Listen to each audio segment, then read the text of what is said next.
Meus amados irmãos e irmãs, boa noite a todos.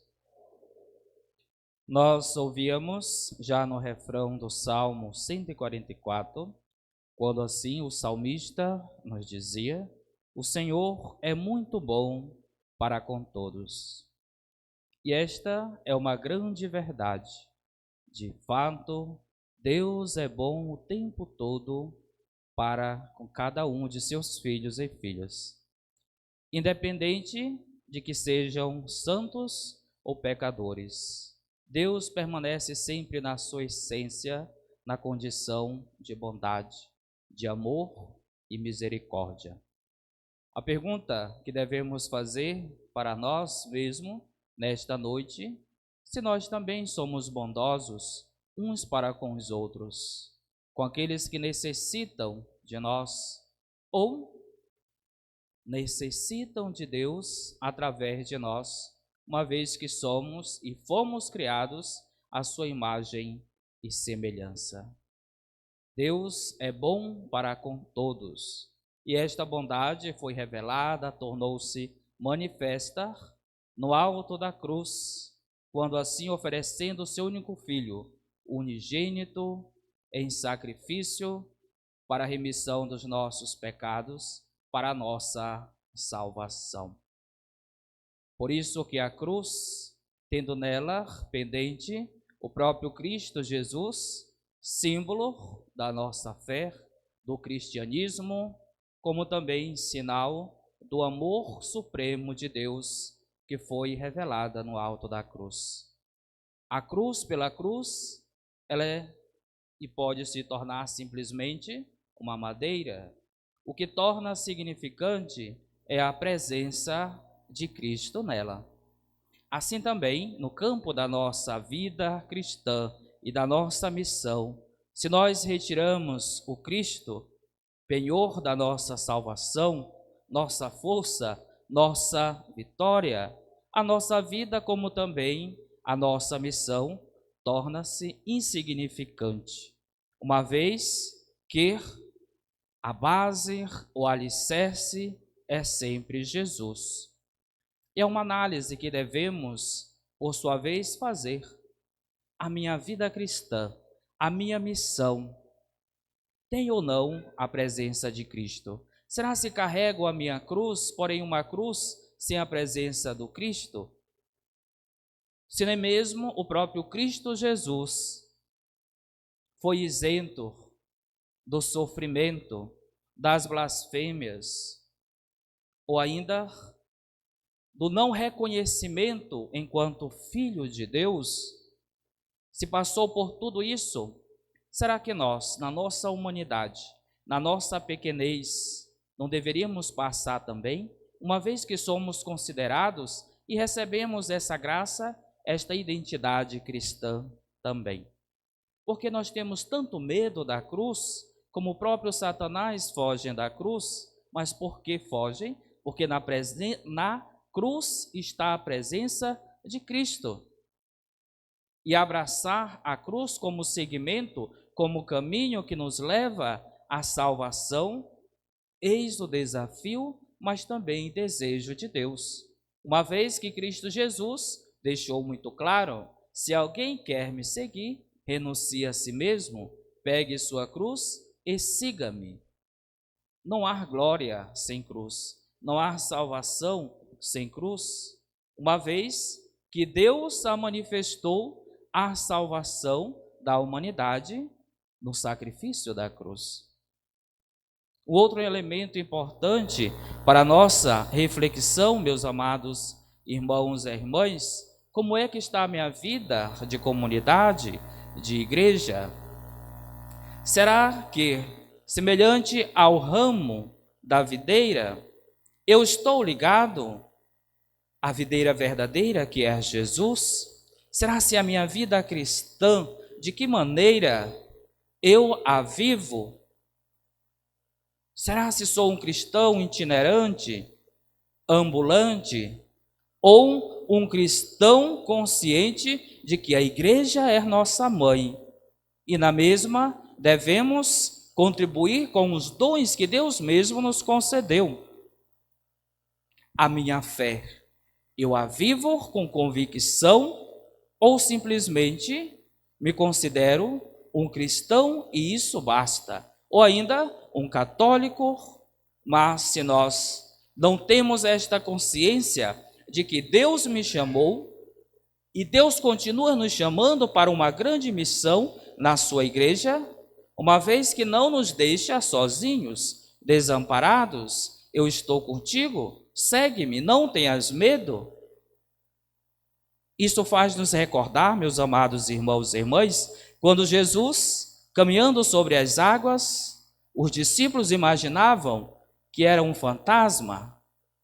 Mesmo ainda com medo, Pedro se lança aí ao encontro de Jesus, caminhando sobre as águas.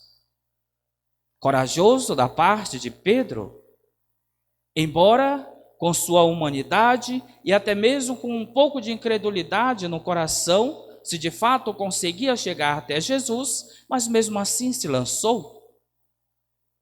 E já afundando sobre as águas, Jesus ergue suas mãos para ajudá-lo e ainda usa uma expressão muito dura, quando assim diz, homem fracos na fé.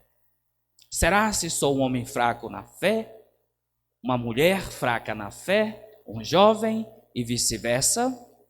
Será se assim como Pedro, embora com um pouco de incredulidade no coração, mas tendo a coragem de se lançar, se desafiar, embora não acreditando, mas confiando na misericórdia de Deus, que tudo é capaz, porque na vida de comunidade precisamos ser corajosos. E enquanto cristão, mais ainda, se lançar. Agora imaginemos, quando Jesus, convidando os discípulos para segui-lo, se eles soubessem o que iria acontecer futuramente com suas vidas, será se eles teriam dado um sim, assim tão belo, com convicção, assim como cada discípulo deu o seu sim? Porém, as suas vidas, doadas por inteira e até mesmo ceifadas por conta do próprio reino, fez com que homens e mulheres, na entrega de sua vida total, pudesse ainda hoje brilhar como as estrelas no céu. Não perderam seu brilho por conta das suas virtudes, por conta das suas obras deixadas, espalhadas, e ainda hoje serve como horizontes, como diretrizes para chegar até Jesus. E a vida dos santos, meus amados irmãos e irmãs, nem sempre foram de santidade, porém homens que se entregaram, reconhecendo que eram pecadores, mas dando ênfase à graça de Deus e à sua misericórdia, tornaram-se santos. Isso com exceção à Virgem Maria e o próprio Cristo Jesus. Aos demais, eram homens e mulheres, assim como nós, porém, que souberam encontrar o caminho da verdade. E nesta verdade, pautaram suas vidas, as suas ações, ao ponto de hoje estarem nos altares, sendo venerados ou não, mas certos de que escolheram o melhor caminho a ser seguido. E não pode ser diferente conosco, nos nossos tempos, porém não tão distantes enquanto os desafios que muitos santos enfrentaram nos séculos passados.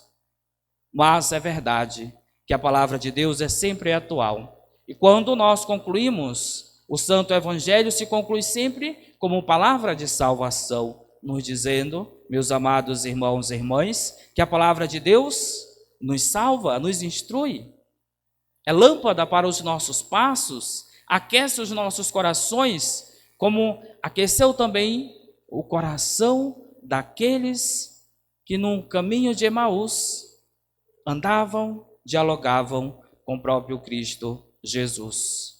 Mas é necessário que possamos almejar as coisas celestiais, aquilo que se encontra no coração de Deus. E Deus, como o próprio salmista já nos revela, é bom para com todos, que faz com que o céu se faça presente no meio de nós, em cada Santa Missa que participamos.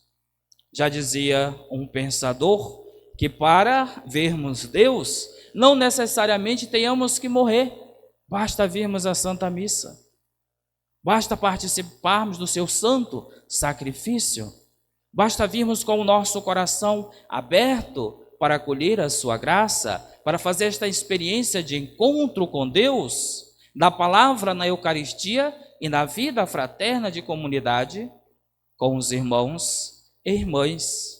Almejar as coisas do céu é dar importância também àquelas que já se encontram aqui na terra. E repetindo, por exemplo, a palavra, a Eucaristia e a vida fraterna, meus amados irmãos e irmãs. Pudera nós, celebrando esta grande festa, Cristo crucificado, amanhã a exaltação da cruz, ao menos abríssemos o nosso coração para que Deus pudesse habitar e permanecer para sempre no meio de nós. Muito alegra o coração de Deus quando nós, abrindo o nosso coração, permitimos com que Deus entre, faça morada, transforme nossas vidas, as nossas histórias, com suas dificuldades, as vicissitudes próprias da vida, mesmo assim, não perdendo o olhar, permanecendo com os olhos fitos no Senhor, na cruz de onde veio a nossa salvação. E que um dia, meus amados irmãos e irmãs, face a face estaremos juntos de Deus. Mas não percamos a oportunidade, em vida de comunidade, no engajamento, no pertencer, no sentir-se filho da igreja, desta mãe e mestra que nos educa e continua nos salvando, enquanto o sacramento de salvação. E volto ao questionamento: que tipo de cristão eu sou? Um cristão itinerante, um cristão ambulante, que não se firma,